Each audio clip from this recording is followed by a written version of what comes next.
আমাদের আজকে biology class number 12। আমাদের গত ক্লাসে লাস্ট ক্লাসে আমরা কি করেছি বলো দেখি। আমরা লাস্ট ক্লাসে আমরা ডাইজেস্টিভ সিস্টেম টোটালটা কমপ্লিট করে দিয়েছি, তাই না? হ্যাঁ দাদা। ডাইজেস্টিভ সিস্টেম টোটালটা কমপ্লিট। আজকে আমরা নতুন একটা চ্যাপ্টার শুরু করছি, নিউ চ্যাপ্টার। তো নতুন চ্যাপ্টারটা কি হবে বলো আজকে? আজকে হচ্ছে এক্সক্রেটরি সিস্টেম। এক্সক্রেটরি সিস্টেম এক্সক্রেটরি সিস্টেমটাকে আমরা এখন পড়বো। এক্সক্রেটরি সিস্টেম মানে রেচনতন্ত্র। ওকে, চলো তাহলে খাতার মধ্যে হেডিং লাগাও সবাই। এক্সক্রেটরি সিস্টেম। এক্সক্রেটরি সিস্টেম মানে হচ্ছে রেচনতন্ত্র। রেচনতন্ত্র, বেশ। আচ্ছা, আমি যদি জিজ্ঞেস করি যে এক্সক্রেশন বা রেচন কি, যদি আমি প্রথম প্রশ্ন জিজ্ঞেস করি যে হোয়াট ইজ এক্সক্রেশন বা রেচন কি, রেচন কি, এই প্রশ্ন যদি করি কি উত্তর দেবে?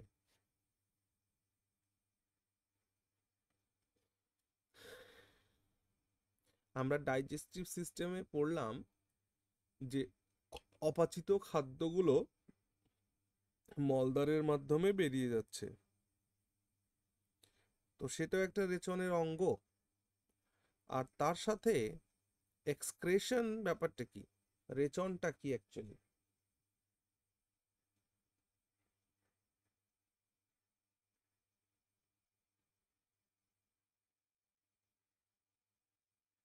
ওয়েস্ট প্রোডাক্ট গুলো বডি থেকে বেরিয়ে যাওয়া। হ্যাঁ, ভেরি গুড। ওয়েস্ট প্রোডাক্টগুলো, তো ওয়েস্ট প্রোডাক্টগুলোকে অ্যাকচুয়ালি রেচন কাকে বলি আমরা? Unwanted substances. হ্যাঁ, আনওয়ান্টেড সাবস্টান্সেস তো বটেই। চলো, বিষয়টা কি আমরা আজকে একটু বুঝবো। চলো সবাই নোট লাগাও যে এক্সক্রেশন বা রেচন হলো যে এক্সক্রেশন অফ নাইট্রোজিনাস ওয়েস্টেজ। এটা মাথায় রাখতে হবে। নাইট্রোজিনাস ওয়েস্টেজকে আমরা শরীর থেকে যে প্রক্রিয়ার মাধ্যমে বার করি, তার যে পুরো তন্ত্র, তার যে পুরো সিস্টেম, সেটাই আমাদের হচ্ছে এক্সক্রেটরি সিস্টেম।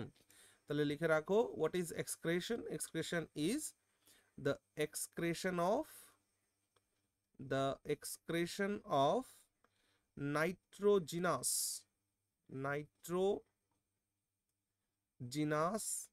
wastage ওয়েস্টেজেস।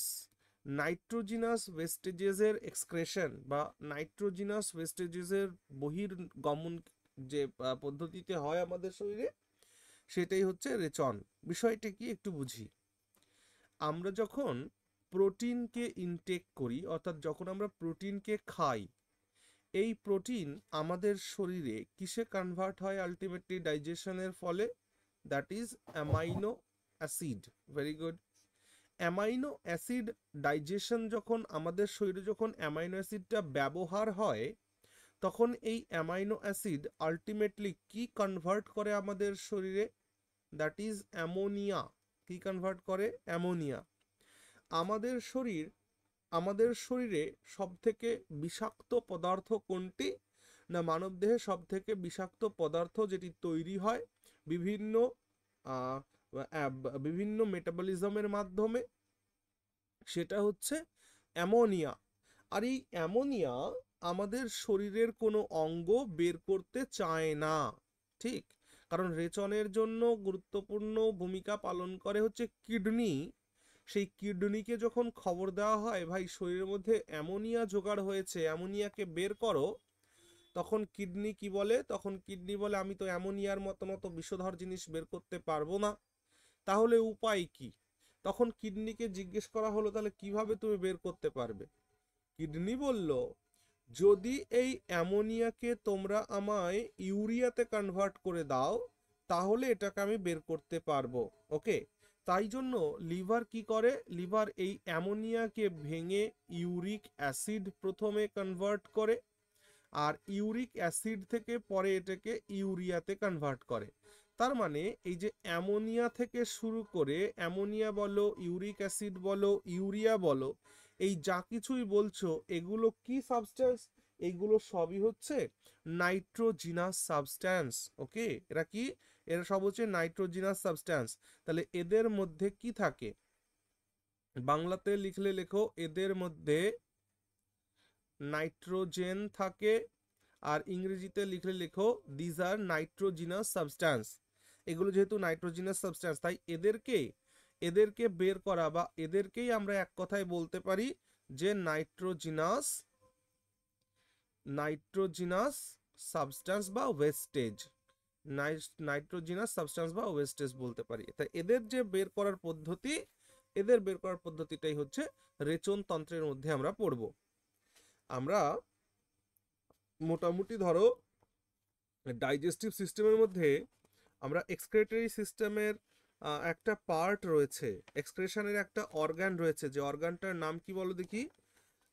সেটা হচ্ছে লার্জ ইন্টেস্টাইন। কারণ লার্জ ইন্টেস্টাইনের মাধ্যমেও আমাদের এক্সক্রেশন হয়, কারণ আমাদের শরীরে যে অপাচিত খাদ্যগুলো থাকে, মানে আনডাইজেস্টেড ফুড স্টাফ যেগুলো থাকে, সেগুলোকে স্টুলে কনভার্ট করা অর্থাৎ মলে কনভার্ট করার দায়িত্ব কার থাকে? লার্জ ইন্টেস্টাইনের থাকে। যার কারণে এই এক্সক্রেটরি অর্গানসের মধ্যে কিন্তু লার্জ ইন্টেস্টাইনও এসে পড়বে। আচ্ছা, যাই হোক, চলো এবার আমরা একটা কাজ করি, একটা পয়েন্ট লিখে নিই এখান থেকে, তারপর আমরা আগে আলোচনা করব। পয়েন্টটা হচ্ছে, পরীক্ষায় জিজ্ঞেস করে যে আমাদের রক্তে বা আমাদের শরীরে ইউরিয়ার উচিত মাত্রা কত, ঠিক আছে না?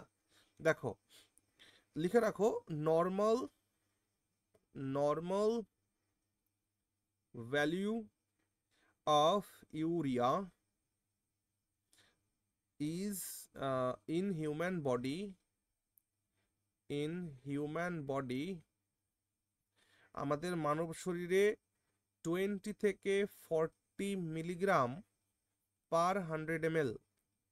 100 ml রক্তে 20 থেকে 40 মিলিগ্রাম ইউরিয়া থাকাটা হচ্ছে স্বাভাবিক মাত্রা। এবার খুব ভালো করে শুনে নাও কি হয় ঘটনাটা, শোনো। এই যে ইউরিয়ার ফরমেশন লিভার করছে এবং সেটাকে এক্সক্রেট করার দায়িত্ব কার? বাইরে বের করার দায়িত্ব কার? বাইরে বের করার দায়িত্ব হচ্ছে কিডনির। বিষয়টাকে একটু মনোযোগ দিয়ে শোনো, তাহলে ব্যাপারটা বুঝতে পারবে। তাহলে ফরমেশন করার দায়িত্ব হচ্ছে লিভারের, আর এক্সিট করে দেওয়ার দায়িত্ব হচ্ছে কিডনির। হুম, এক্সিট করে দেওয়ার দায়িত্ব হচ্ছে কিডনির। তো এবার ঘটনাটা কি ঘটছে, যে লিভার ইউরিয়াকে ফর্ম করছে আর কিডনি ইউরিয়াটাকে বার করে দিচ্ছে। এই যে যে তোমরা লিখলে ইউরিয়ার নর্মাল মাত্রা 20 মিলিগ্রাম থেকে 40 মিলিগ্রাম পার 100 ml ব্লাড, যদি কিডনি ইউরিয়াকে বের করতে না চায় তাহলে ইউরিয়ার ফরমেশন কি হবে? কম হয়ে যাবে। মানে এই দুটো অর্গান ঠিক আছে কি না এইটা বোঝার জন্য ডাক্তারবাবুর একটা পরীক্ষা করবেন। সেই পরীক্ষাটা কি? এই যে ইউরিয়ার পরিমাণটা, বুঝতে পারছো কি বলেছি? যাদের বিশেষ করে ডায়াবেটিক পেশেন্ট যারা, ডায়াবেটিক পেশেন্ট যাদের ডায়াবেটিস রয়েছে, সেই সমস্ত মানুষের লিভার আর কিডনি এই দুটোই কি হয়, ধীরে ধীরে কাজ করতে, এদের উপরে প্রচুর প্রেশার থাকে যেহেতু, তাই কাজ করতে এদের খুব অসুবিধা হয়। কেন? কারণ আমরা যখন নিউট্রিয়েন্টস ব্যতীত অন্য কোনো ওষুধ দ্রব্যাদি যখন সেবন করি, তখন এই লিভার আর কিডনি এই দুটোর উপরই চাপ বেশি পড়ে। কেন? কারণ আমরা যে ওষুধগুলোকে খাচ্ছি তাদের শরীরের সাথে অ্যাসিমিলেশন করার দায়িত্ব হচ্ছে লিভারের, আর সেইগুলোকে এক্সক্রিট করার দায়িত্ব অর্থাৎ শরীর থেকে বাইরে বের করার দায়িত্ব হচ্ছে কিডনির। তাই লিভার বা কিডনি এই দুটো ঠিকঠাকভাবে ফাংশন করছে কিনা এইটার জন্য কিন্তু ইউরিয়া টেস্ট ব্লাডের জন্য ডাক্তারবাবুরা লেখেন। ওকে, চলো এরপর আরেকটা পয়েন্ট লিখে রাখো, আমাদের শরীরে যদি ইউরিয়ার মাত্রা কমে যায় তাহলে মাথায় রাখতে হবে যে আমাদের লিভার বা কিডনির ফাংশন ঠিকঠাক হচ্ছে না। ওকে, কিন্তু আমাদের শরীরে যদি ইউরিয়ার মাত্রা বেড়ে যায় তাহলে আমাদের শরীরে একটা রোগ হয়, সেই রোগটা পরীক্ষায় জিজ্ঞেস করেছে, এই জন্য আমরা এটা নোট করছি। ওকে, চলো লেখো যে ব্লাডে ব্লাডে ইউরিয়া এর মাত্রা বৃদ্ধি পেলে যে রোগটি হয় তার নাম ইউরেমিয়া। ওকে, UREAMIA, ইউরেমিয়া। তো ইউরেমিয়া রোগটা কখন হয়? যখন আমাদের রক্তে ইউরিয়ার মাত্রাটা বৃদ্ধি পায়। ইউরিয়ার মাত্রা বৃদ্ধি পাওয়ার অর্থ কি? কিডনি ঠিকঠাক ফাংশন করছে না, যে সে সেটাকে বের করতে পারছে না ইউরিয়াটাকে সঠিকভাবে, যার কারণে রক্তে ইউরিয়ার মাত্রাটা বাড়ছে। গেল। তাহলে এতক্ষণ ধরে আমরা যে আলোচনা করলাম তাতে আমরা এটুকুন বুঝলাম যে রেচন তন্ত্রের মাধ্যমে মূলত যে কাজটা হয় সেটা হচ্ছে নাইট্রোজিনাস ওয়েস্টেজ যেগুলো রয়েছে সেগুলোকে শরীর থেকে বাইরে বের করাটাই হচ্ছে রেচন। আচ্ছা, এবার আমরা এক্সক্রেটরি অর্গানের সম্পর্কে পড়ব। দেখো বারবার আমার এই মানে হচ্ছে, হাই উঠছে, তার কারণ গত রাতেও আমাদের এখানে মানে কারেন্ট ছিল না। মানে এই ঝড় যা হয়েছে মানে তোমরা ভাবতে পারবে না, এমন কোনো জায়গা নেই যেখানে গাছপালা ভাঙেনি। গাছপালা ভেঙে ঠেঙে খুব খারাপ পরিস্থিতি হয়েছে এখানে, আর যার কারণে সেই ব্রডব্যান্ডের লাইন একটু আগেই এসেছে।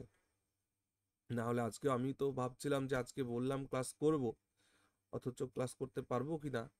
সন্ধ্যার একটু আগে সমস্ত কিছু ঠিকঠাক হলো, আর কারেন্টটা এসছে, ইলেকট্রিসিটি এসছে আজকে সকালের দিকে, বুঝতে পারছো, সারা রাত ধরে। এই জন্য কালকে রাতে একটু ঘুম হয়নি, আর দুপুরেও ঘুমোতে পারিনি, এই জন্য ঘুম পেয়ে যাচ্ছে খুব। ওকে, চলো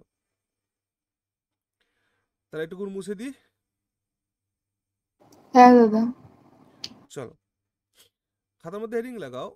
পরীক্ষায় প্রশ্ন জিজ্ঞেস করা হয় স্টেটমেন্ট দিয়ে, which of the following is not an excretory organ, নিম্নের কোনটি এক্সক্রিটরি অর্গান নয়, বা এমনও প্রশ্ন করা যেতে পারে যে নিম্নের কোনটি একটি এক্সক্রিটরি অর্গানের, নিম্নের কোনটি একটি এক্সক্রিটরি অর্গান, এইভাবে। এই জন্য এক্সক্রিটরি অর্গান সম্পর্কে আমাদের একটু ধারণা থাকা উচিত। লেখো এক্সক্রিটরি অর্গানস মানে রেচন অঙ্গ আমরা কাকে কাকে বলবো। রেচন অঙ্গ সবার প্রথম যেটাকে বলবো সেটা হচ্ছে স্কিন, মানে ত্বক। ঠিক আছে, স্কিন বা ত্বক। স্কিনের মাধ্যমে কিসের কিসের রেচন হয়? স্কিনের মাধ্যমে সল্টের রেচন হয়, মানে সল্ট আমাদের শরীর থেকে বের হয়, ওয়াটার আমাদের শরীর থেকে বের হয়, আর কি হয়? বিভিন্ন প্রকারের মিনারেলস এই স্কিনের মাধ্যমে নির্গত হয় বা এক্সক্রেশন হয়। ওকে, নির্গত হয়। সো সেই কারণে ত্বকও আমাদের কি হলো, একটা এক্সক্রিটরি অর্গানস হয়ে গেল। ওকে, চলো নাম্বার 2, দ্যাট ইজ লাংস। এবার লাংসও একটা রেচন অঙ্গ। কেন?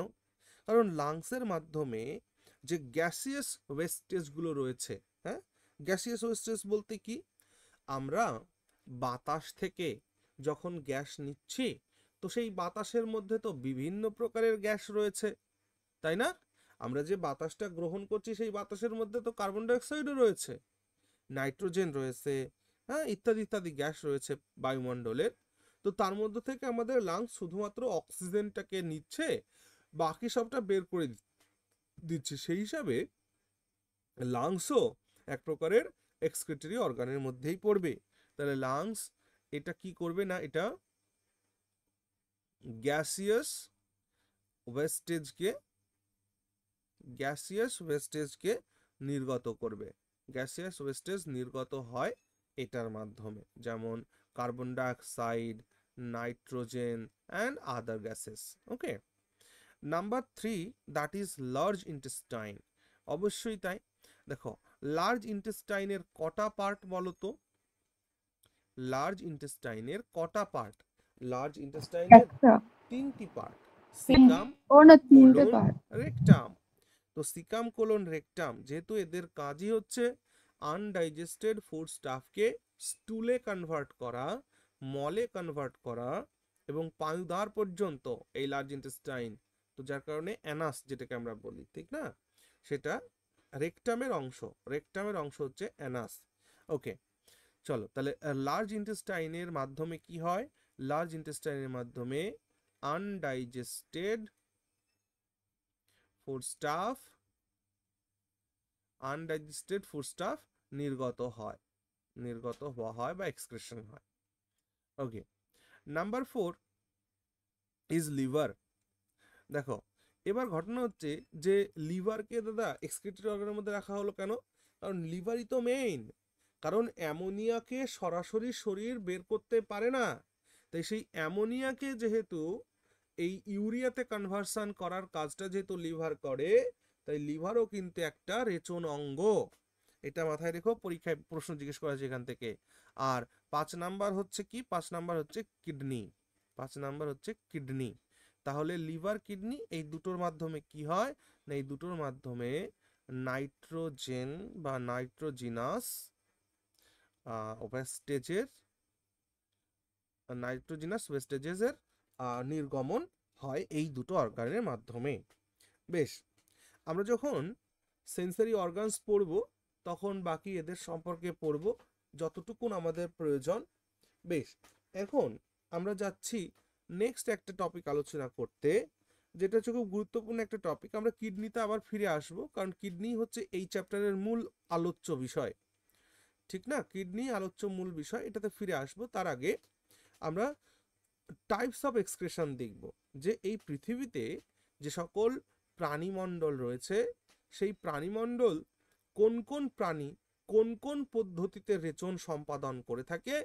তাই আমাদের এখন দেখতে হবে রেচনের প্রকার, কত প্রকারের রেচন আছে। ওকে, চলো তাহলে এটা মুছে দিলাম। হ্যাঁ দাদা। বেশ, খাতার মধ্যে হেডিং লাগাও টাইপ অফ এক্সক্রেশন, মাঝখানের দিকে লিখো টাইপ অফ এক্সক্রেশন, রেচনের প্রকার। দেখো, আমাদের এই জীবমণ্ডলের মধ্যে 3 ধরনের রেচন লক্ষ্য করা যায়। কয় ধরনের রেচন লক্ষ্য করা যায়? 3 ধরনের। একটাকে আমরা বলি হচ্ছে অ্যামাইনোটেলিজম, একটাকে কি বলি আমরা? অ্যামাইনোটেলিজম, ইউরিওটেলিজম, আর একটা হচ্ছে ইউরিকোটেলিজম। মানুষ কোনটার মধ্যে পড়ে আমরা একটু পরে আলোচনা করতে করতে বুঝে নেব। তাহলে প্রথম যে 3 প্রকারের রেচন বললাম, টাইপস অফ এক্সক্রেশন, রেচনের প্রকার, 3 প্রকারের রেচন আমরা দেখব। একটা দেখব হচ্ছে অ্যামাইনোটেলিজম, অ্যামাইনোটেলিজম, এই একটা। নাম্বার 2 হচ্ছে ইউরিওটেলিজম, ইউরিও, এটা ও, হ্যাঁ, ইউআরইও, ইউরিওটেলিজম। আর একটা লাস্ট ওয়ান ইজ ইউরিকোটেলিজম, ইউরিকোটেলিজম। এই 3 প্রকারের এক্সক্রেশন রয়েছে, অ্যামাইনোটেলিজম, ইউরিওটেলিজম, ইউরিকোটেলিজম। যারা অ্যামাইনোটেলিজম পদ্ধতিতে রেচন করে তাদেরকে বলা হয় অ্যামাইনোট্যালিক অ্যানিমাল। তাহলে এটা কারা করবে? এই পদ্ধতিতে যারা রেচন করবে তাদেরকে বলা হবে অ্যামাইনোটেলিক অ্যানিমাল। যারা এই পদ্ধতিতে রেচন করবে তাদেরকে বলা হবে ইউরিওটেলিক অ্যানিমাল, ইউরিওটেলিক অ্যানিমাল। আর যারা এই পদ্ধতিতে রেচন করবে তাদেরকে বলা হবে ইউরিকোটেলিক অ্যানিমাল। ইউরিকোটেলিক অ্যানিমাল বলা হবে। হুম, বিষয়টা কি একটু বোঝার চেষ্টা করি। দেখো, সরাসরি, হ্যাঁ, মানে অ্যামোনিয়ার এক্সক্রেশন যদি হয় তাহলে সেটা হচ্ছে, দেখো আমাদের মানব শরীরে তো সরাসরি অ্যামোনিয়া এক্সক্রেশন তো হয় না, না? যেহেতু আমাদের শরীরে, মানব শরীরে সরাসরি অ্যামোনিয়ার এক্সক্রেশন হয় না, সে কিন্তু অন্যান্য জীবের শরীরে, তারা কারা একটু পড়বো, তো সেখানে অ্যামোনিয়ার এক্সক্রেশন হয়। তাহলে এইখানে কি হবে, ঘটনাটা কি ঘটবে, এইখানে অ্যামোনিয়ার এক্সক্রেশন হয়। হ্যাঁ, অ্যামোনিয়া অ্যামোনিয়া এক্সক্রেশন হয়। অ্যামোনিয়া এক্সক্রেশন হয়। এখান থেকে একটা প্রশ্ন জিজ্ঞেস করা হয়। কি প্রশ্ন? অ্যামাইনোটেলিক অ্যানিমাল যে অ্যামাইনোটেলিক অ্যানিমাল যে অ্যামোনিয়া এক্সক্রেশন করে, সেটা কি সরাসরি সরাসরি অ্যামোনিয়াকে এক্সক্রেট করে? না, মাথায় রাখতে হবে, যারা অ্যামাইনোটেলিক অ্যানিমাল তারা অ্যামোনিয়ার এক্সক্রেশন তো করে ঠিকই আছে, অ্যামোনিয়া রেচন করে, এটা ঠিক আছে, কিন্তু এই অ্যামোনিয়াটাকে অ্যামোনিয়ার ফর্মে নয়, এটাকে মানে এই প্রাণীরা নাইট্রোজেনকে অ্যামোনিয়ার ফর্মে এক্সক্রেট করে আর কি। তাই পয়েন্ট একটু লিখে রাখো যে nitrogen nitrogen is excreted nitrogen is excreted in the form of ammonia, অর্থাৎ এরা নাইট্রোজেনকে অ্যামোনিয়া ফর্মে এক্সক্রেট করে, যার জন্য এদেরকে অ্যামাইনোটেলিক অ্যানিমাল বা অ্যামাইনোটেলিজম এদেরকে বলা হয়। অর্থাৎ এখানে অ্যামোনিয়ার এক্সক্রেশন হয়, আর এই অ্যামোনিয়ার মাধ্যমে তারা অ্যাকচুয়ালি কিসের এক্সক্রেশন করছে? নাইট্রোজেনের। আবার আমরা ইউরিওটেলিজম যাদের দেখছি, তারা নাইট্রোজেনকে কি ফর্মে, কিসের ফর্ম হিসেবে এক্সক্রিট করবে? না, ইউরিয়ার ফর্ম হিসেবে এক্সক্রিট করবে। তাহলে এদের ক্ষেত্রে আসো, এদের ক্ষেত্রে কিসের এক্সক্রেশন হবে? না, ইউরিয়া এক্সক্রেশন হয়। ইউরিয়া এক্সক্রেশন হয়। এবার এই ইউরিয়ার মাধ্যমে কিসের এক্সক্রেশন হয়? না, নাইট্রোজেনকে এরা ইউরিয়ার মাধ্যমে এক্সক্রিট করে। তাহলে লিখো এখানে, here nitrogen is excreted here nitrogen is excreted in the form of ammonia, urea. Okay, নাইট্রোজেনকে এরা ইউরিয়া ফর্মে এক্সক্রেট করে। আর যারা ইউরিওটেলিক অ্যানিমাল, তারা ইউরিক অ্যাসিডের এক্সক্রেশন করে। এরা কিসের এক্সক্রেশন করে? না, ইউরিক অ্যাসিড এর এক্সক্রেশন হয়। ইউরিক অ্যাসিডের এক্সক্রেশন হয়। ইউরিক অ্যাসিডের এক্সক্রেশন হয়। তাহলে এরা নাইট্রোজেনকে কি রূপে নির্গমন বের করবে? না, nitrogen is excreted in the form of nitrogen is excreted nitrogen is excreted in the form of uric acid. Uric অ্যাসিডের ফর্মে এখানে নাইট্রোজেনের এক্সক্রেশন হয়। এবার উদাহরণে আসো যে অ্যামাইনোটেলিক অ্যানিমালসের এক্সাম্পল কি। না, অ্যামাইনোটেলিকের এক্সাম্পল হচ্ছে ফিশ, মাছ, যে কোনো প্রকারের অ্যাম্ফিবিয়ান মানে উভচর প্রাণী, হ্যাঁ, উভচর প্রাণী। তারপর এর মধ্যে তাহলে কি স্নেক হবে, তারপর প্রোটোজোয়া, প্রোটোজোয়া এটাও কিন্তু একটা অ্যামাইনোটেলিক অ্যানিমালস। ওকে, বেশ। আর বুঝতে পারছো ইউরিওটেলিজমের মধ্যে কারা কারা পড়বে? ইউরিওটেলিক অ্যানিমালসের মধ্যে হিউম্যান বিং পড়বে, মানুষ, হিউম্যান বিংস মানুষ পড়বে। আর কি পড়বে? ফ্রগ, ব্যাং। আর কি? যত ধরনের স্তন্যপায়ী প্রাণী আছে, অল ম্যামালস, হ্যাঁ, অল ম্যামালস অ্যানিমাল, যত ম্যামালস আছে, স্তন্যপায়ী প্রাণী মানে যারা আছে, সেই স্তন্যপায়ী প্রাণী সকলেই কিসের মধ্যে পড়বে? ইউরিওটেলিক অ্যানিমালসের মধ্যে পড়বে। আর ইউরিকোটেলিজম বা ইউরিকোটেলিক অ্যানিমাল কাদের বলবো আমরা? না, যত পতঙ্গ রয়েছে, যত পাখি রয়েছে, হ্যাঁ, বার্ডস, পক্ষীকুল এবং ইনসেক্টস। একবার একটা কথা শোনো, ইউরিক অ্যাসিড ইউরিক অ্যাসিডের ফর্মে পাখি মল ত্যাগ করে বা পাখি রেচন ত্যাগ করে, এবং বিভিন্ন পতঙ্গ, হ্যাঁ, পোকামাকড়, তারাও কিন্তু ইউরিক অ্যাসিডের এক্সক্রেশন করে। যার কারণে এই পাখির মল বা এই ইনসেক্টসদের মল, এটা কি হয়, আমাদের মানব ত্বকের জন্য হার্মফুল হয়। বুঝতে পারছো কি বলছি? মানব ত্বকের জন্য হার্মফুল হয়। যার কারণে দেখবে সেই পাখির মল যদি গায়ে কোথাও পড়ে, ওখানে প্রচুর পরিমাণে অ্যালার্জি ফর্ম হয়, ঘা হয়, নোংরা, অনেক প্রবলেম হয় বিভিন্ন ব্যক্তির ক্ষেত্রে। ওকে। দাদা, হ্যাঁ, আহ, বলো। বলছি ফ্রগ তো amphibian.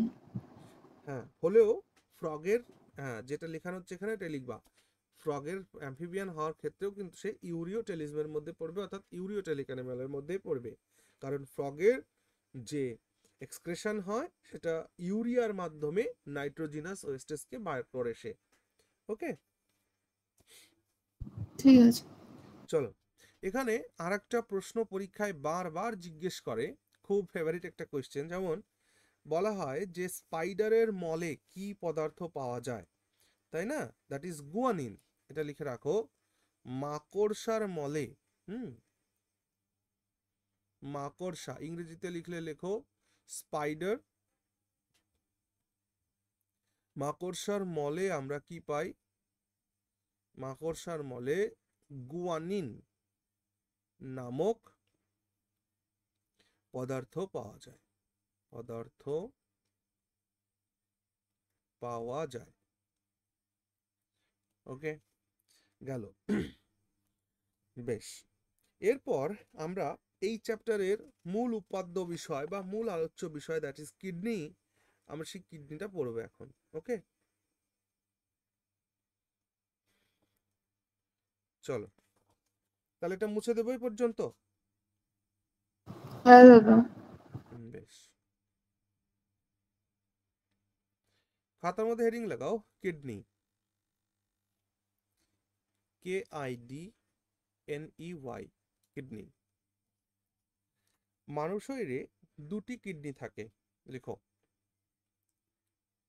There R two kidneys, NEIS, two kidneys in our body,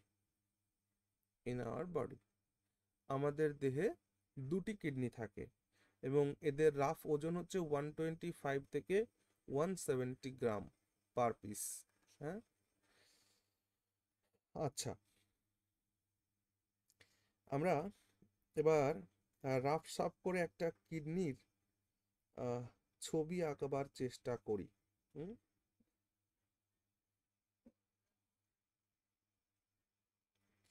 আচ্ছা, কিভাবে আঁকবো সেটাই ভাবছি। চলো কালিটাকে আগে একটু চেঞ্জ করে নিই। অত বেশি এক্সপার্ট লেভেল না হলেও মোটামুটি একটা ভাবে আমি কিডনির ছবি আঁকার চেষ্টা করছি, দেখা যাক কতদূর কি হয়। উম,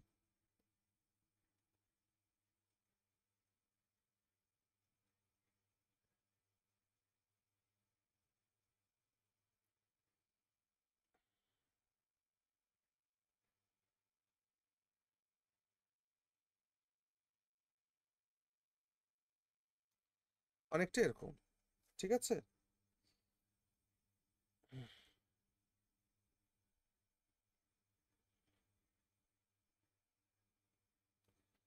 আমার মতন করেই আঁকো।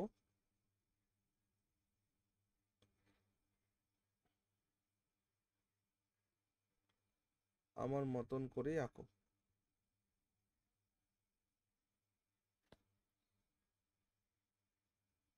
হুম, বেশ, ব্যাস এটুকুন আঁকলেই হবে। আগে আমরা একটুখানি চিনবো বিষয়টা কি হচ্ছে বিষয়টা, তারপর। আচ্ছা, এটা আমার ড্র করা হয়ে গেল।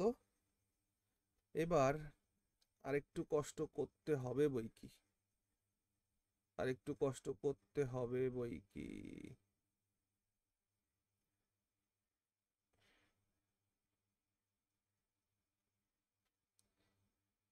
তোমরাও করো, আঁকছো তো সবাই ভাবে,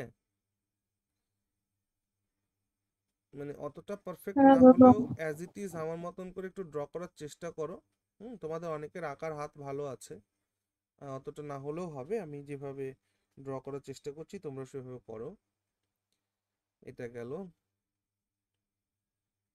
আচ্ছা, এক কাজ করি, এটাকে এরকম এরকম এরকম মাঝে মাঝে একটু দাগ দিয়ে দাও।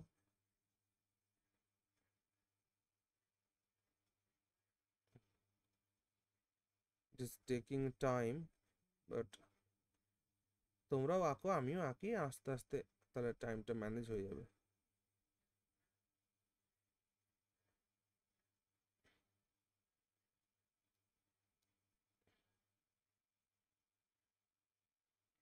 সুন্দর তো, ভালোই লাগছে কিন্তু, হ্যাঁ ধীরে ধীরে। হ্যাঁ দাদা।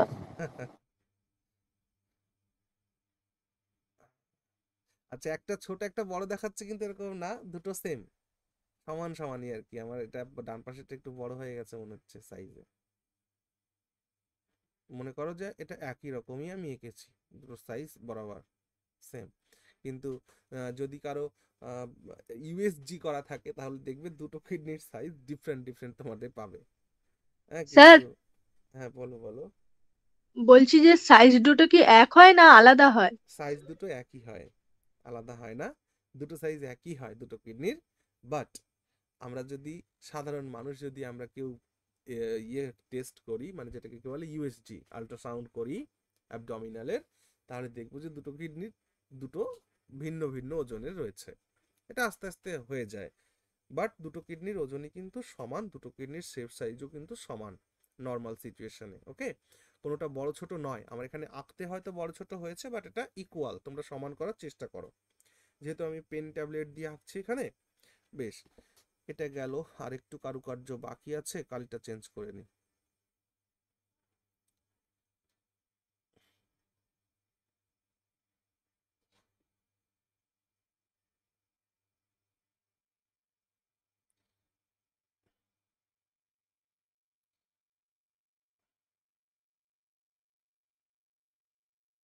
এই কিডনির ওয়ালের ওপর দিয়ে একটা মেমব্রেন থাকে, এই মেমব্রেনটা পরীক্ষায় জিজ্ঞেস করে যে মেমব্রেনটাকে কি বলে।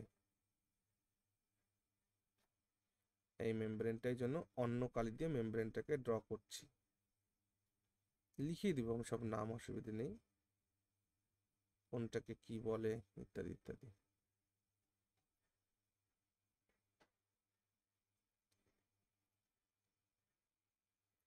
তোমরা একটা পেন দিয়ে ছবি এঁকে নিলেও কোনো অসুবিধা নেই।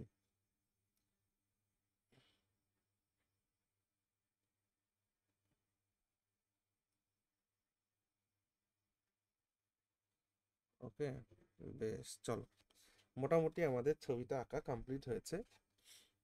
এটা এইখান থেকে এইখান থেকে এইখান থেকে এইখান থেকে এইখানে চলে আসে, এটার এইখান থেকে এইখান থেকে এইখান থেকে এইখান থেকে এইখানে চলে আসে। বেশ, তো এবার নামকরণের পালা। এবার আমরা নামকরণের মধ্যে যাব, চলো। সবার, ও আরেকটা জিনিস তো ড্র করাই হলো না, এক মিনিট দাঁড়া, কোনটা দিয়ে এটা দিয়ে ড্র করি।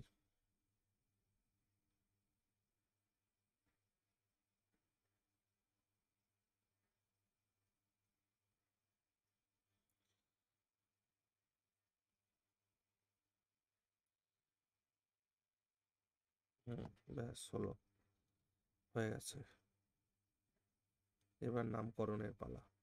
সবার কি এইটুকুন আঁকা কমপ্লিট? হ্যাঁ দাদা। Very good. সবার বলতে সবারই তো। এবার আমরা পয়েন্টিং করব, তো ওই জন্য জিজ্ঞেস করে নিচ্ছি যে সবার এইটুকুন আঁকা কমপ্লিট কিনা। হ্যাঁ স্যার। হ্যাঁ বেশ, অ্যাকচুয়ালি দেখো কিডনিটা দেখতে না একটু সিমের বীজের মতো, এই যে এরকম বিষয়টা এরকম, হ্যাঁ এই যে এরকম আর কি। তবু আমাদের এটা সিমের বীজের মতন হয়নি যদিও, তবু আমরা মানিয়ে নিচ্ছি, ওকে কোনো সমস্যা নেই। চলো, সবার প্রথমে এখানে যে দুটো কিডনি দেখতে পাচ্ছ, যে কোনো এক পাশের নামকরণ আমাদের করলেই হবে। সবার উপরে দেখো সবুজ রং দিয়ে কিডনির মাথার ওপরে কিছু আমরা একটা ড্র করে রেখেছি। এই জিনিসটাকে বলা হয় কি না, এই জিনিসটাকে বলা হয় অ্যাড্রিনালিন গ্ল্যান্ড। কি বলা হয় বলো? একে বলা হয় adrenal gland. Adrenal adrenal gland বলা হয়, অ্যাড্রিনাল গ্ল্যান্ড।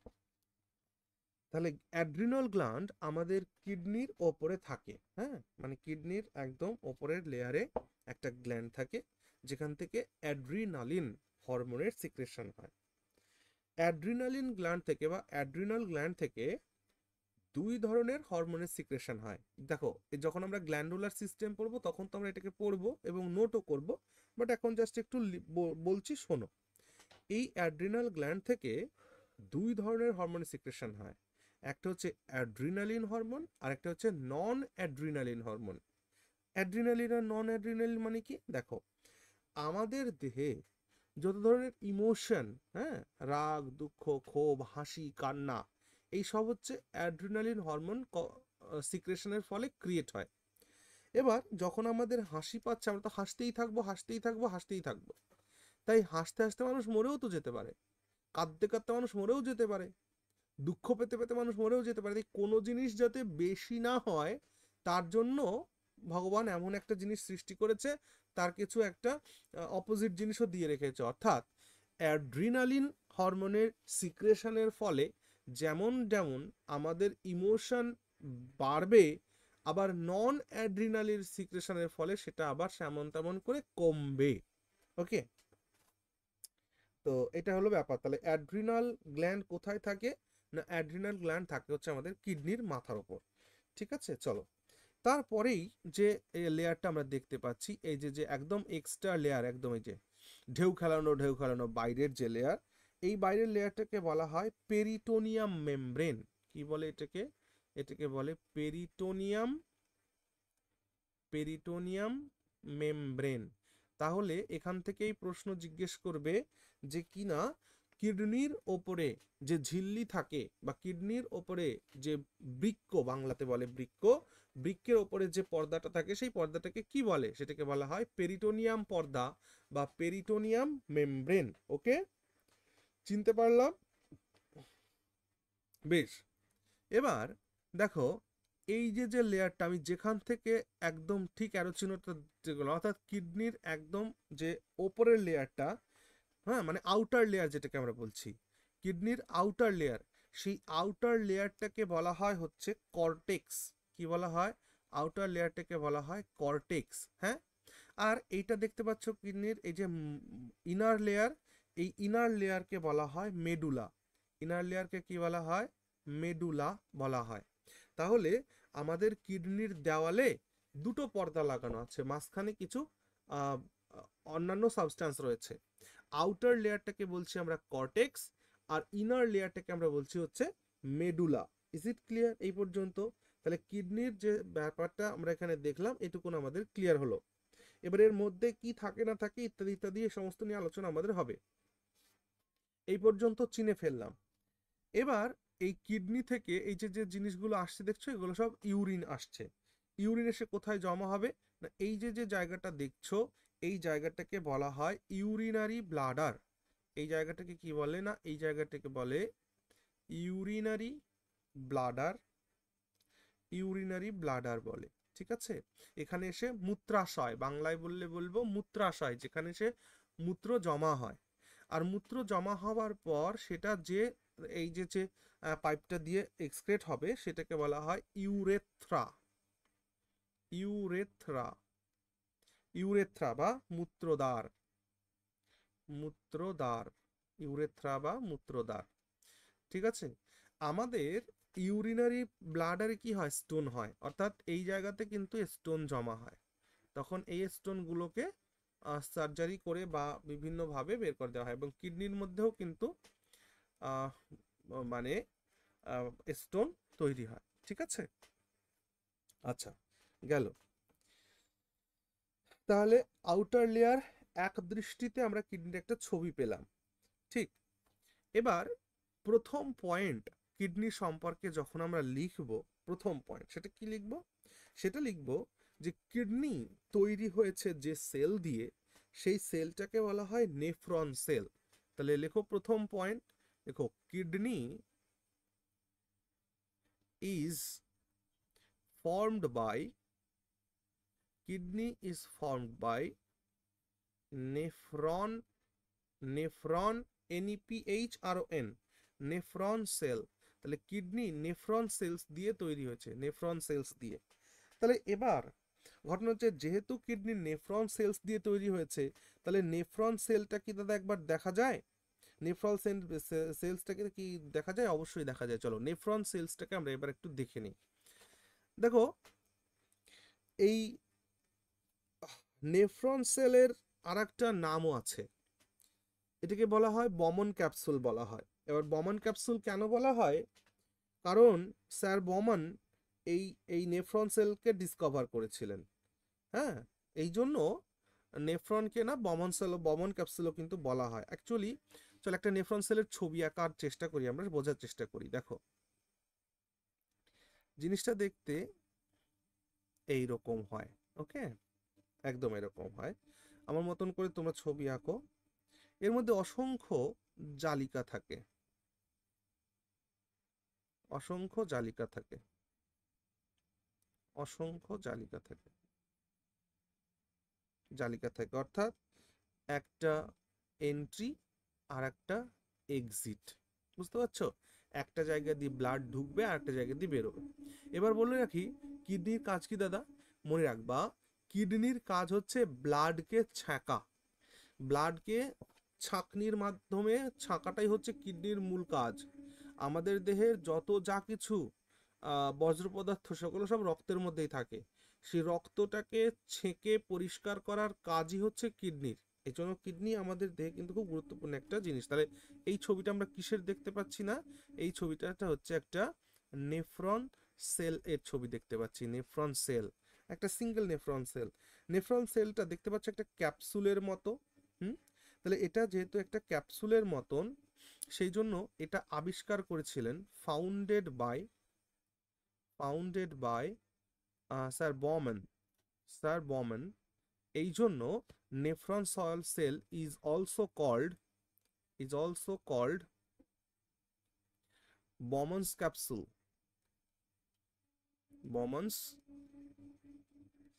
ক্যাপসুলস, একে বমন ক্যাপসুলস কিন্তু বলা হয়। কারণ as it looks like, as it looks like a capsule, যেহেতু এটাকে একটা ক্যাপসুলের মতন দেখতে, হ্যাঁ, সেই কারণে এটাকে বমন্স ক্যাপসুল বলা হয়। ওকে, গেল। নেফ্রন সেল কি দিয়ে তৈরি হয়েছে? নেফ্রন সেলের মধ্যে এই যে অসংখ্য জালিকা দেখতে পাচ্ছ, এইগুলোকে কি বলে জানো তো? এগুলোকে বলা হয় হচ্ছে গ্লমেরুলাস। কি বললাম আমি? গ্লমেরুলাস বলে এটাকে, গ্লমেরুলাস, গ্লমেরুলাস, এগুলোকে বলে গ্লমেরুলাস। ওকে, তাহলে কিডনির গঠনগত এবং গঠনগত বা কার্যগত একক কি? তাহলে এখান থেকে আমরা ছোট্টবেলায় এই পয়েন্টটা পড়েছি যে কিডনির গঠনগত, বৃক্কের গঠনগত এবং কার্যগত একককে কি বলা হয়? নেফ্রন বলা হয়। হেন্স লেখো the structural and functional, the structural and functional unit of kidney is nephron। তাহলে কিডনির গঠনগত এবং কার্যগত এককই হচ্ছে নেফ্রন। ওকে, একটা কিডনিতে কতগুলো নেফ্রন সেল থাকতে পারে? মনে রাখবা 15 lakhs, 15 লক্ষ। এই যে নেফ্রন সেল দেখছো, 15, তোমরা নোটের মতন করে লেখো, আমার যেহেতু জায়গা নেই, তোমরা লেখো যে there are 15 lakhs, there are 15 lakhs nephron cells in one kidney, একটা কিডনিতে 15 লক্ষ নেফ্রন সেল থাকে। তাহলে দুটো কিডনি মিলিয়ে নেফ্রন সেলের সংখ্যা 30 লক্ষ, 30 লক্ষ অ্যাপ্রক্সিমেটলি, অর অ্যারাউন্ড 30 lakhs, দুটো কিডনি মিলিয়ে। ওকে, এবার দাদা এই যে যে গ্লমেরুলাসের কথা বললে, এই গ্লমেরুলাসের কাজ কি? না, মনে রাখবে এই গ্লমেরুলাসের কাজ হচ্ছে আমাদের ব্লাডকে পিউরিফাই করা, আমাদের রক্তকে ছাঁকনির মতন ছাঁকার কাজই হচ্ছে এই গ্লমেরুলাসের কাজ। তাহলে গ্লমেরুলাসের কাজ হচ্ছে two purify, two purify the blood, রক্তকে পিউরিফাই করা বা রক্তকে ছাঁকা, এর কাজই হচ্ছে গ্লমেরুলাসের। ক্লিয়ার? এই পর্যন্ত সকলের নোট নেওয়া হয়েছে? হ্যাঁ দাদা। বেশ, ভেরি গুড। দুটো প্রাণী সম্পর্কে পরীক্ষায় জিজ্ঞেস করা হয় যখন আমরা ইউরিনারি ব্লাডারের কথা বলছি, তো দুটো প্রাণীর নাম লিখে রাখো যাদের ইউরিনারি ব্লাডার নেই। তারা কারা? ইউরিনারি ব্লাডার নেই হচ্ছে স্নেকের, আর এর সাথে হচ্ছে লিজার্ডস। লিজার্ডস আর স্নেক, এদের নো ইউরিনারি ব্লাডার্স, এদের কোনো ইউরিনারি ব্লাডার নেই। স্নেক আর লিজার্ডস, এদের কোনো ইউরিনারি ব্লাডার নেই। এখান থেকে পরীক্ষায় প্রশ্ন জিজ্ঞেস করা হয়েছে। ওকে, তাহলে কিডনিকে সরি, নেফ্রনের আরেকটা নাম কি একটু বলো দেখি? Bowman's capsule. Bowman's capsule. আর নেফ্রনের বোম্যান্স ক্যাপসুলের মধ্যে কি থাকে? গ্লমেরুলাস থাকে। গ্লমেরুলাস থাকে। Very good, very good. আচ্ছা, দেখো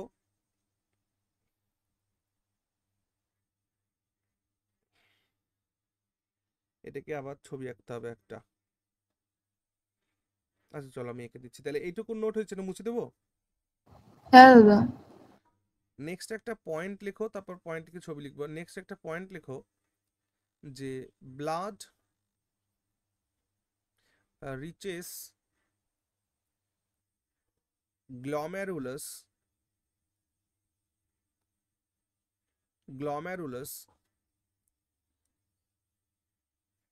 और किडनी स्लैश দিয়ে লিখে রাখো through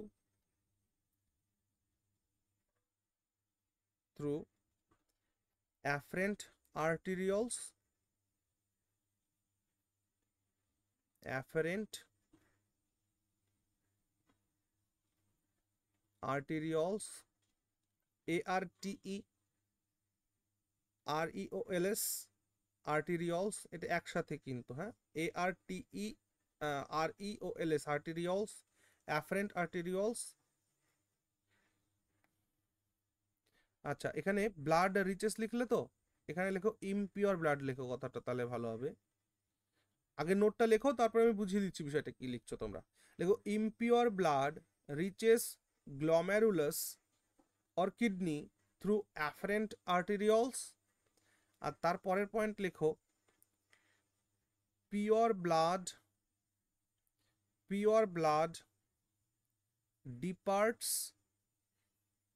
departs glomerulus or kidney through efferent efferent arterioles,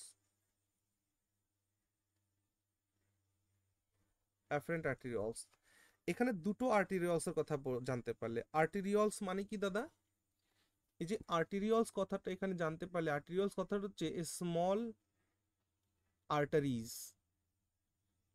arteries, ঠিক আছে না? ছোট ছোট ধমনী, ছোট ছোট ধমনীকে আমরা আর্টেরিয়লস বলি, বুঝতে পেরেছো? ছোট ধমনীকে আর্টেরিয়লস বলি। তাহলে ইমপিওর ব্লাড গ্লমেরুলাসে কার মাধ্যমে প্রবেশ করে না অ্যাফারেন্ট আর্টেরিয়লসের মাধ্যমে, আর সেটা পরিষ্কার পরিচ্ছন্ন হয়ে পিওর ব্লাডটা কিডনি থেকে ডিপার্ট করে, গ্লমেরুলাস থেকে ডিপার্ট করে থ্রু এফারেন্ট আর্টেরিয়লসের মাধ্যমে। আচ্ছা, বিষয়টাকে একটু বোঝানোর চেষ্টা করি আমরা। চলো দেখো, আমরা নেফ্রন সেলটাকে এইভাবে দেখছিলাম, এটা একটা নেফ্রন সেল, ঠিক? চলো, তা এই নেফ্রন সেলের মধ্যে এইটা হলো গ্লমেরুলাস, এগুলো কি? এগুলো হচ্ছে গ্লমেরুলাস। তাহলে এটাকে এক্সিট করে দিই আর এটাকে ইন করে দিই, তাহলে সেটা আরো মনে করে এর সাথে এরকম জালিকা জালিকা জালিকা জালিকা এরকম এরকম রয়েছে। দাদা আমরাও আঁকবো এটা? হ্যাঁ, অবশ্যই আঁকবে, এই নোটের পরে তোমরা আঁকবে এটা। দেখো, এই যে যে আর্টেরিয়স, মানে অ্যারো চিহ্নগুলোকে খেয়াল করবে, এইটাকে আমরা বলছি হচ্ছে অ্যাফারেন্ট আর্টেরিয়লস, অ্যাফারেন্ট আর্টেরিয়লস, আর এইটাকে আমরা বলছি এফারেন্ট আর্টেরিয়লস। এফারেন্ট, একটা অ্যাফারেন্ট একটা এফারেন্ট। তাহলে অ্যাফারেন্ট আর্টেরিয়লসের মাধ্যমে এইখান থেকে কি হচ্ছে, এইখানে ইমপিওর ব্লাড, ইমপিওর ব্লাড কোথায় প্রবেশ করছে? গ্লমেরুলাসের মধ্যে। আর এই গ্লমেরুলাস এই ইমপিওর ব্লাডটাকে পরিষ্কার পরিশ্রুত করে এটাকে পিওর ব্লাডে কনভার্ট করে দিচ্ছে, পিওর ব্লাডে কনভার্ট করে দিচ্ছে। এই জিনিসটাই এখানে আমরা বললাম, অর্থাৎ এই জিনিসগুলো কি না, এই জিনিসগুলো হচ্ছে গ্লমেরুলাস, আর এইটা কি? এইটা হচ্ছে বমান ক্যাপসুল বা নেফ্রন সেল। তাহলে এটাকে আমরা বলছি বম্যান ক্যাপসিউলস, বম্যান ক্যাপসিউল। আর এই গ্লমেরুলাস আর বম্যান ক্যাপসুল এই দুটোকে মিলে আমরা কি বলি না, নেফ্রন সেল। এই দুটোকে মিলে আমরা বলি নেফ্রন সেল। একবার খেয়াল করো, গ্লমেরুলাসটা যাকে দিয়ে কভার্ড থাকে, যাকে দিয়ে ঢাকা থাকে, সেটা হচ্ছে বম্যান ক্যাপসুল। আর এই গ্লমেরুলাস আর বম্যান ক্যাপসুল এই দুটোকে একত্র করে আমরা সেটাকে বলছি নেফ্রন সেল। এই জায়গাটাকে একটু ক্লিয়ার করে নাও তো। আর এই নেফ্রন সেল দিয়ে কিন্তু সমগ্র কিডনিটা তৈরি হয়েছে। তাহলে কিডনির মধ্যে যে কাজ কারবারটা হয় সেটা কি হয় না, কিডনির মধ্যে রক্তের পিউরিফিকেশন হয়, রক্তের পিউরিফাই হয়, অর্থাৎ রক্তের মধ্যে যত ধরনের নাইট্রোজিনাস সাবস্ট্যান্স থাকে সেই নাইট্রোজিনাস সাবস্ট্যান্সটাকে পরিষ্কার করার দায় কার না, সেটা কিডনির। আর সেটা কিডনির কে করবে? নেফ্রন সেল করবে। নেফ্রন সেলের মধ্যে কি কি রয়েছে? নেফ্রন সেলের মধ্যে দুটো জিনিস রয়েছে। একটা রয়েছে বাইরের আউটার লেয়ার, সেই আউটার লেয়ারটা দেখতে একটা ক্যাপসুলের মতন, যেটা আবিষ্কার করেছিলেন বম্যান, তাই এটাকে বলা হয় বম্যান ক্যাপসুল। আর এই বম্যান ক্যাপসুলের মধ্যে কি রয়েছে না, বম্যান ক্যাপসুলের মধ্যে অসংখ্য জাল জাল জাল জাল জালিকা একটা জিনিস রয়েছে, যেটাকে আমরা বলছি গ্লমেরুলাস। তাহলে গ্লমেরুলাস আর বম্যান ক্যাপসুল এই দুটো মিলে হচ্ছে একটা নেফ্রন সেল। এবার এই গ্লমেরুলাসে ইমপিওর ব্লাড যে আর্টারিসগুলোর মধ্যে, যে ছোট ছোট আর্টারিগুলোর মধ্যে দিয়ে প্রবেশ করে সেটাকে বলা হয় অ্যাফারেন্ট আর্টেরিয়লস। আর এই গ্লমেরুলাসের মধ্যে সেই রক্ত পরিশোধিত হয়ে যখন পিওর ব্লাড শরীরে আবার ফিরে যাচ্ছে, যে আর্টারিয়লসগুলো বা যে আর্টারিসগুলোর মধ্যে যাচ্ছে তার নাম হচ্ছে অ্যাফারেন্ট আর্টেরিয়লস। এখান থেকে পরীক্ষায় প্রশ্ন জিজ্ঞেস করেছে। আশা করছি বিষয়টা তাহলে ক্লিয়ার হয়েছে। হ্যাঁ, হ্যাঁ দাদা, হ্যাঁ। ভেরি গুড, হ্যাঁ ভেরি গুড। চলো এবার এখান থেকে না আমাদের কিডনি থেকে, আমাদের কিডনি থেকে না মোটামুটি 5 প্রকারের মানে হরমোনের সিক্রেশন হয়। এখন কথা হলো কেন, দেখো আমাদের কিডনির ওপরে একটা কি রয়েছে না, গ্ল্যান্ড রয়েছে, যেটাকে বলছি অ্যাড্রিনাল গ্ল্যান্ড। আর সেই অ্যাড্রিনাল গ্ল্যান্ডের মধ্যে দুটো পার্ট আমাদের কিডনিতে দেখলাম আমরা, একটা দেখলাম কর্টেক্স আর একটা দেখলাম মেডুলা। তো কর্টেক্স থেকে 3 ধরনের হরমোনের সিক্রেশন হয়, আর মেডুলা থেকে 2 ধরনের হরমোনের সিক্রেশন হয়। ওকে, চলো আমরা সেটা একটু দেখে নিই। তাহলে এই পর্যন্ত আশা করছি সকলের নোট হয়েছে। হ্যাঁ। Very good.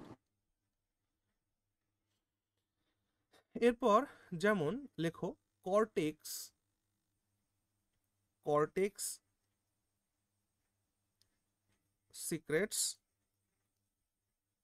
3 types of hormones। Cortex থেকে 3 প্রকারের হরমোনের সিক্রেশন হয়। Number 1 cortisol, cortisol. cortisol, cortisol. Number 2, aldosterone, aldosterone, aldosterone. And number 3 is sex corticoid, sex corticoid. এই 3 ধরনের হরমোনের সিক্রেশন হয় কোথা থেকে? না কিডনির কর্টেক্স থেকে। কিডনির কর্টেক্স থেকে cortisol hormone, aldosterone hormone and sex corticoid হরমোনের সিক্রেশন হয়। আমরা যখন কি গ্ল্যান্ডুলার সিস্টেম পড়বো তখন এদের সম্পর্কে পড়বো, জাস্ট এখানে একটু আমরা ইনফরমেশন কালেক্ট করে রাখলাম, ঠিক আছে? এই যে অ্যালডোস্টেরন হরমোন দেখতে পাচ্ছ না, অ্যালডোস্টেরন হরমোনের কাজ হচ্ছে এটা আমাদের রক্তের মধ্যে সল্ট আর ওয়াটারের মাত্রাটাকে ঠিকঠাক রাখে এবং আমাদের ইউরিনটা যাতে ঠিকঠাকভাবে শরীরে তৈরি হতে পারে এবং আমাদের শরীর থেকে ইউরিনটা যাতে পর্যাপ্ত পরিমাণে বেরিয়ে যেতে পারে, সেই কাজটা কিন্তু অ্যালডোস্টেরন হরমোন করে থাকে। ওকে, আর সেক্স কর্টিকয়েড হরমোনের কাজ কি? না সেক্স কর্টিকয়েড হরমোনের কাজ হচ্ছে একটা স্ত্রী দেহে স্ত্রীর যে স্ত্রী সূচক যে গুণাবলী থাকে সেটা এই সেক্স কর্টিকয়েড হরমোনের মাধ্যমেই হয়। অর্থাৎ একটা নারীর মধ্যে নারী সুলভ আচরণ থাকবে, হ্যাঁ, সেটা কিসের জন্য? সেক্স কর্টিকয়েড হরমোনের জন্য হবে। একটা পুরুষের দেহে পুরুষ সূচক বা পুরুষ সুলভ একটা আচরণ থাকবে, সেটাই সেক্স কর্টিকয়েড হরমোনের জন্য হবে।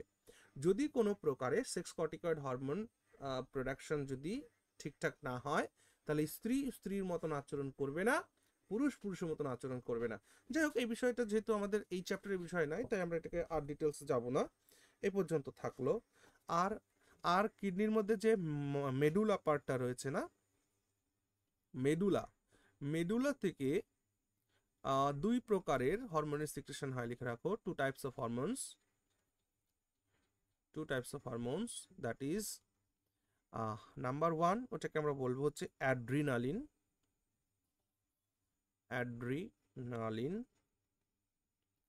আর একটা হচ্ছে নন অ্যাড্রিনালিন। তাহলে অ্যাড্রিনালিন হরমোন আর একটা হচ্ছে নন অ্যাড্রিনালিন হরমোন, এই 2 প্রকারের হরমোনের সিক্রেশন হয়।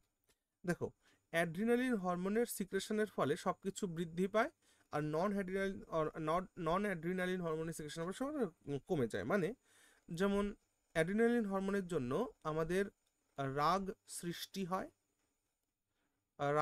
সৃষ্টি হয় আর এইটার মাধ্যমে রাগ প্রশমিত হয়। আবার এইটার মাধ্যমে কি হয়? খুশি তৈরি হয়। আবার এইটার মাধ্যমে খুশি মানে খুশি কম হয়। মানে এইটার মাধ্যমে যা মানে অ্যাকচুয়ালি এই সমস্ত না লিখে আমি যদি এখানে লিখি যে ইমোশন এর মাধ্যমে ইনক্রিজ হবে, সেই ইমোশনই এর মাধ্যমে ডিক্রিজ হবে, এটা বলতে পারো এক কথায়। ওকে, we will discuss this in hormone section. যখন আমরা হরমোন পড়বো তখন এই বিষয়গুলোকে আমরা ডিটেলসে পড়বো। জাস্ট এখানে আমরা যেহেতু এটা পড়ছিলাম তাই একটা নোট আমরা কিন্তু এখানে নিয়ে নিলাম। আচ্ছা দাদা, হ্যাঁ বলো। বলছি কি ওই অ্যাড্রিনাল গ্ল্যান্ড থেকে এই দুটো সিক্রেট হয় না? হ্যাঁ, সেটাই তো বললাম। এই যে কিডনির এই দেখো, এটা আমাদের কিডনি ছিল না, এই যে পার্টটা দেখছো, এই কর্টেক্স পার্ট আর মেডুলা পার্ট থেকে ওই অ্যাড্রিনাল গ্ল্যান্ড যেখানে আছে সেখান থেকে এইগুলো সিক্রেশন হয়, বাকি জায়গা থেকে নয়। ওকে, ও আচ্ছা, হ্যাঁ হ্যাঁ, আচ্ছা চলো, এরপর আমরা কিছু রিমেম্বারিং পয়েন্টস নিব, অর্থাৎ যার উপরে বারবার পরীক্ষায় প্রশ্ন জিজ্ঞেস করা হচ্ছে। হ্যাঁ, অর্থাৎ পয়েন্টস টু রিমেম্বার,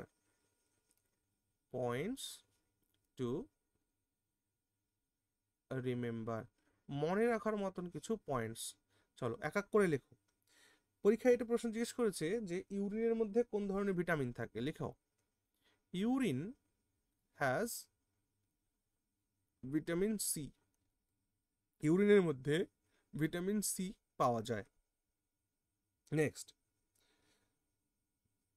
আমাদের দেহে 2খানা কিডনি আছে, এটা ঠিক, কিন্তু আমাদের দেহে দুটো কিডনি কিন্তু একসাথে কাজ করে না, আমাদের দেহে একটা কিডনি কাজ করে, একটা কিডনি। ওকে, লিখো হিউম্যান বিং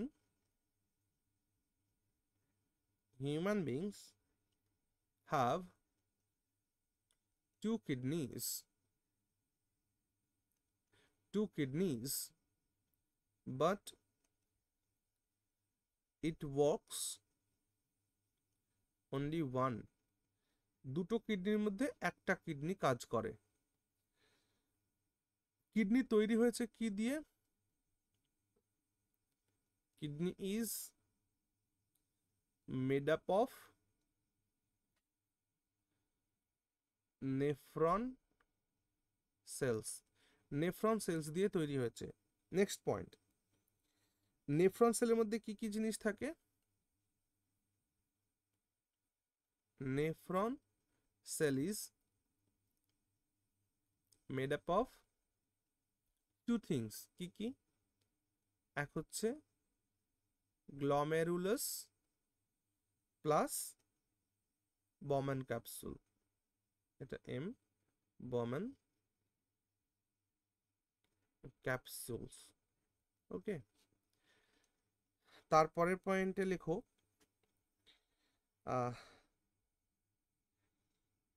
এই পয়েন্টে লেখা রাখো বেসিক ফাংশনাল অ্যান্ড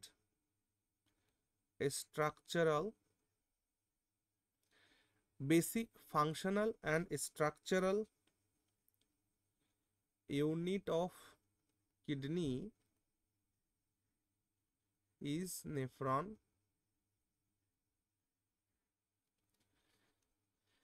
আচ্ছা, আর কি লিখবে? লেখো glomerulus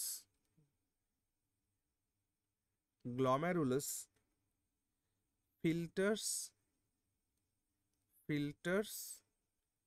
or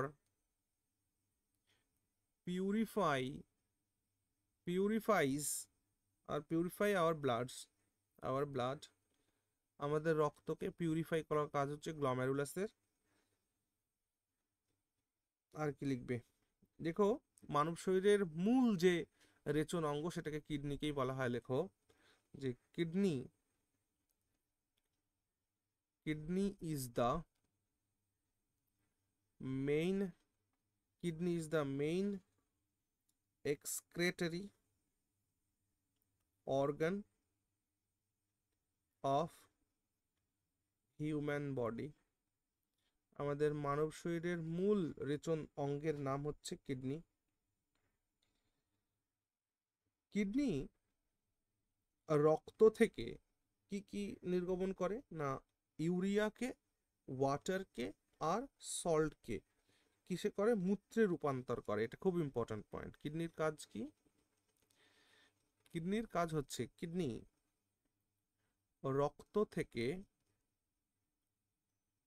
রক্ত থেকে urea plus salt plus water, এই তিনটে জিনিসকে ইউরিনে এটা ইউরিনে রূপান্তর বা মূত্রে রূপান্তর করে। ইউরিন বা মূত্র লিখতে পারো, মূত্রে রূপান্তর করে। ওকে, গেল। কিডনি 24 ঘন্টায় কতটুকুন রক্ত ফিল্টার করে বলতে পারো? অবাক হয়ে যাবে তোমরা জানলে, অবাক হয়ে যাবে। হ্যাঁ,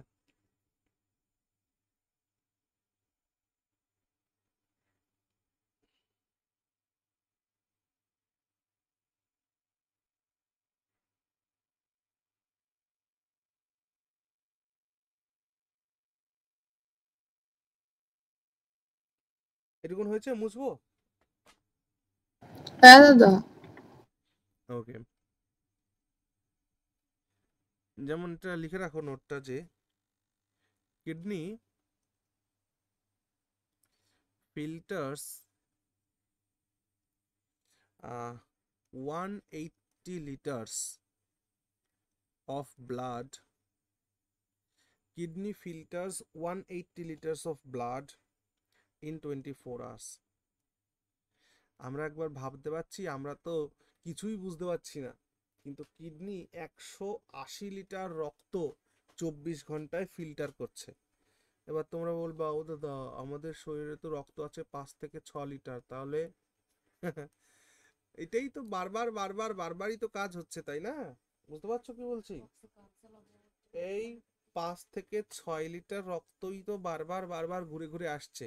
তাহলে আলটিমেটলি 24 ঘন্টার মধ্যে কিডনি 180 লিটার অ্যাপ্রক্স ব্লাডকে সে ফিল্টার্স করছে, পিউরিফাই করছে, বা এটাকে আমরা বলতে পারি অর 125 ml পার মিনিট। 1 মিনিটে 125 ml রক্ত। এই যে আমরা এই পয়েন্টটা লিখতে লিখতেই আমাদের শরীরে 125 ml রক্ত পিউরিফাই হয়ে গেল, এই পয়েন্টটা লিখতে লিখতে। ওকে, চলো।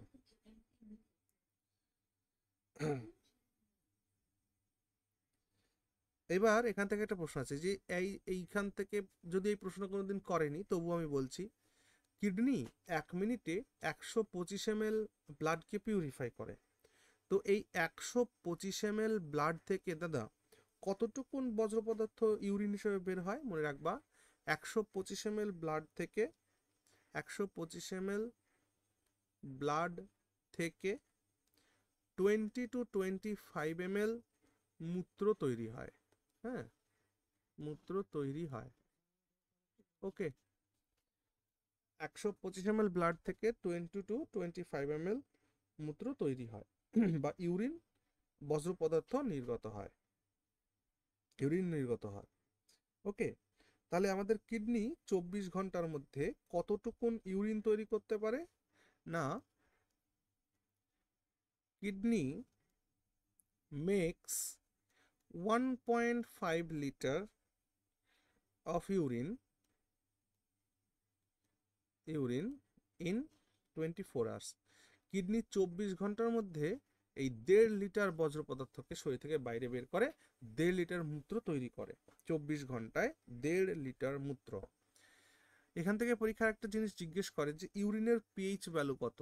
তো লিখে রাখো, পিএইচ ভ্যালু অফ ইউরিন।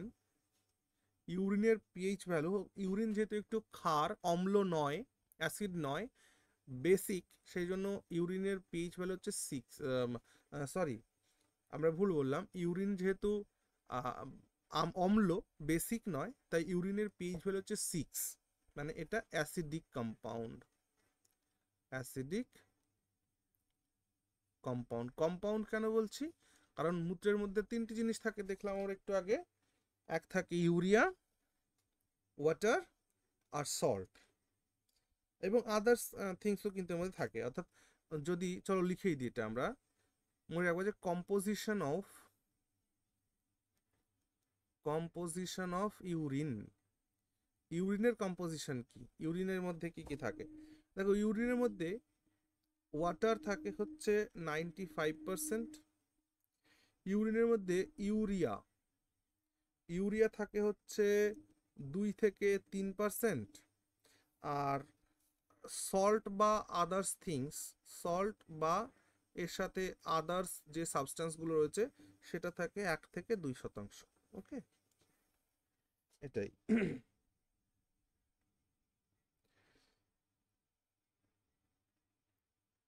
এখানে আরেকটা জিনিস মনে রাখবা, প্রস্রাবের রং সাদা তো একেবারে সাদা না, একটু ঈষৎ হলুদাভ হয়। তো ইউরিনের কালারটা ঈষৎ হলুদাভ হওয়ার কারণ কি, এটা মুছে দেবো? এ পর্যন্ত নোট হয়েছে? আচ্ছা, তারপরের নোটটা লিখে রাখো যে yellowish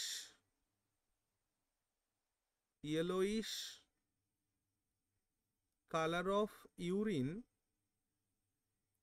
is due to the presence of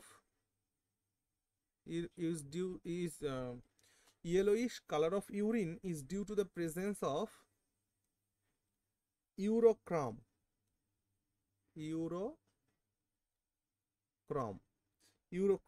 এখন কথা হলো ইউরোক্রমটা কি গো? দেখো, হিমোগ্লোবিনের যখন ডেথ হয়, অর্থাৎ আরবিসির যখন ডেথ হয়, আরবিসির ডেথের সময় আমরা দেখতে পেয়েছিলাম কিছু একটা তৈরি হয়, বলো তো কি সেটা? আরবিসির ডেথ হলে ওই যে পিত্ত বর্ণক পড়ে পড়নি আগের দিন, বিলিরুবিন বিলিভার্ডিন, হ্যাঁ দাদা। সেই বিলিরুবিন বিলিভার্ডিনের সাথে আর একটা জিনিসের ফর্ম হয়, সেটাকে ইউরোক্রম বলে। ইউরোক্রম, অর্থাৎ লিখে রাখো, ইউরোক্রম, ইউরোক্রম is formed after the death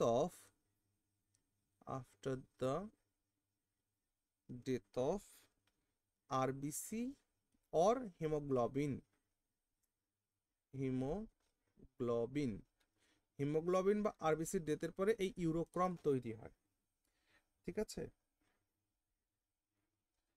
আচ্ছা, এবার কথা হলো দাদা, ইউরিনের যে গন্ধ, সেটা কিসের জন্য হয়?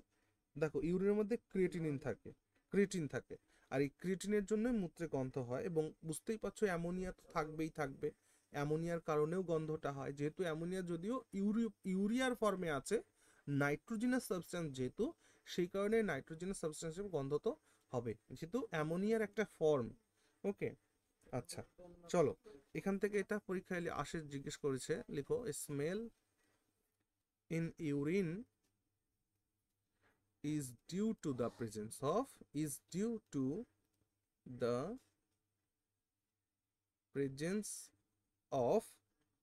creatine, creatine, ক্রিয়েটিনের উপস্থিতির কারণে কিন্তু প্রস্রাবে স্মেল হয়, গন্ধ হয়। ওকে,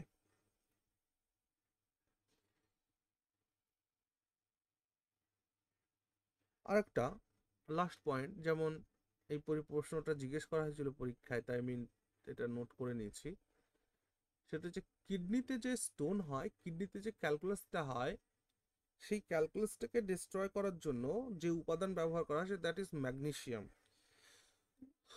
লেখো, kidney stone is destroyed by magnesium. Kidney stone destroy করার জন্য ম্যাগনেসিয়াম কাজে লাগে। ওকে, বেশ, এর সাথে লিখে রাখো, ডক্টরস রিলেটেড টু কিডনি ডিজিজের ডাক্তার যারা, তাদেরকে কি বলা হয়? নেফ্রোলজিস্ট। পরীক্ষা কিন্তু জিজ্ঞেস করেছে এটা, নেফ্রোলজিস্ট কিসের চিকিৎসা করে? না, নেফ্রোলজিস্ট চিকিৎসা করে কিডনির। ওকে, এবার আরেকটা জিনিস শুনে রাখো, আরেকটা ডাক্তারবাবু আছে, দ্যাট ইজ ইউরোলজিস্ট। ইউরোলজিস্ট আর নেফ্রোলজিস্টের মধ্যে তফাৎ কি? দেখো, ইউরোলজিস্টের কাজ হচ্ছে মূলত ইউরিনারি ট্র্যাক্ট নিয়ে গবেষণা করা,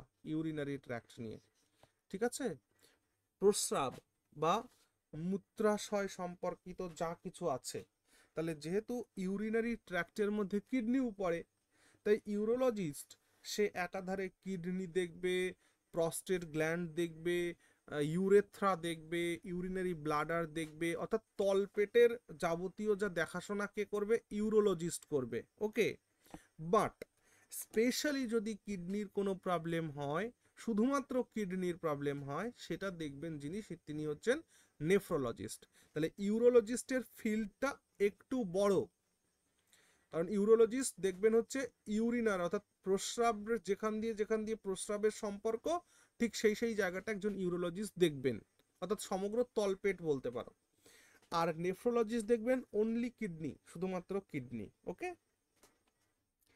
এই দুটো জিনিস ক্লিয়ার করে নিলাম আমরা এখানে। হ্যাঁ, বেশ, আমরা আজকে এই পর্যন্তই রাখবো।